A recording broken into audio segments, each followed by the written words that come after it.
Farmingdale in New York, the curtain has all but fallen on the 2025 Ryder Cup at Bethpage Black.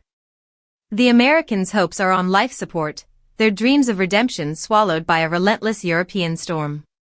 Europe enters Sunday's singles with an 11-1/2-4-1/2 lead, a margin so commanding that only fantasy could script a U.S. comeback. Unless you're waving a European flag, there's little reason to watch beyond witnessing history, the kind that leaves one side triumphant and the other humiliated. The home crowd's noise, passion, and heckling did little to shake the visitors. Europe dominated both Saturday sessions 3-1, leaving the Americans searching for answers. Scottie Scheffler, the world's top-ranked player, became the first American ever to lose all four of his opening matches in a Ryder Cup. The numbers tell the story. Europe is the first team to win the opening 3 sessions on U.S. soil, and their lead now stands as the largest in the event's modern history. J.J. Spaun's late heroics in the final 4-ball, 2 birdies on the closing holes alongside Xander Schauffele, salvaged the lone American victory of the afternoon. Without it, the deficit would look even more gruesome.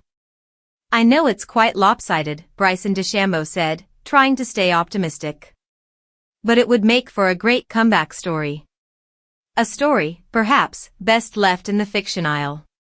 Europe needs just 3 points, technically 2 wins and a half, to keep the cup and become the first team since 2012 to win on American soil. For the U.S. to pull off the impossible, they must win 10 of the 12 singles matches. Every time an American made a birdie Saturday, a European answered. Rory McIlroy pointed toward the scoreboards with a grin as blue dominated every corner. Jon Rahm chipped in from a bunker on the 8th, Robert McIntyre and Viktor Hovland delivered clutch shot after clutch shot, and Tommy Fleetwood continued his masterclass, a perfect 4-0 through 2 days. Justin Rose, at 45, turned back the clock with 3 early birdies to defeat DeChambeau and Scheffler, then stirred controversy by scolding DeChambeau's caddie mid-round. Even that dust-up couldn't derail Europe's swagger. Captain Keegan Bradley's choices have drawn fire, particularly sending Collin Morikawa and Harris English back against McIlroy and Fleetwood, a mismatch that felt cruel. "They're making everything," Bradley sighed afterward, acknowledging Europe's dominance with the putter. Data Golf backed it up. Europe has gained 20 strokes on the greens.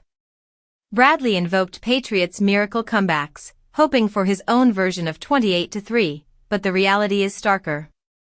Europe's poise, chemistry, and precision have turned this Ryder Cup into a masterclass in preparation and execution.